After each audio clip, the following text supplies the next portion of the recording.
میری ماں کو انصاف نہیں ملا اس ملک میں. آج آپ بیٹھے ہیں انصاف کے منصب پہ.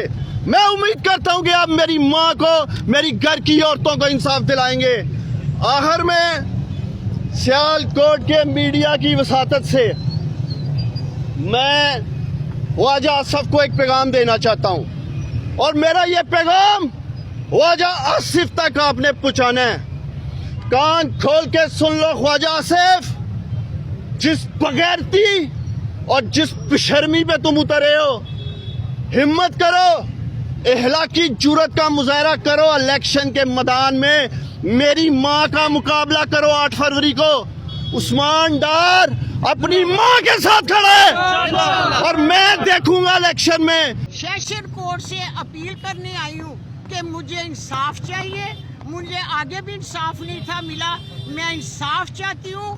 بیٹا, مائیں سب کی سانجھی مائیں ہوتی ہیں. اللہ تعالیٰ نے حدیث میں ماں کو اولین درجہ دیا, اولین درجہ دیا. میں آپ کے لیے اولین ہوں, میرے نبی کا حکم ہے. آج پھر گھر کا دروازہ رات کو توڑ کے اندر داخل ہو گئے. انہوں نے میری قمیض کو ایسے کھینچ کے پاڑا, میری بہو کے کپڑے پھاڑے. کیا ہے یہ, کیا ہو رہا ہے؟ میں چیف جسٹس پاکستان نو خط لکھاں گی کہ تسی منو مد نظر رکھ کے اپنی والدہ والوں اس میری ایج والوں ویکھ کے منو انصاف چاہیے, منو انصاف چاہیے, منو کچھ نہیں چاہیے.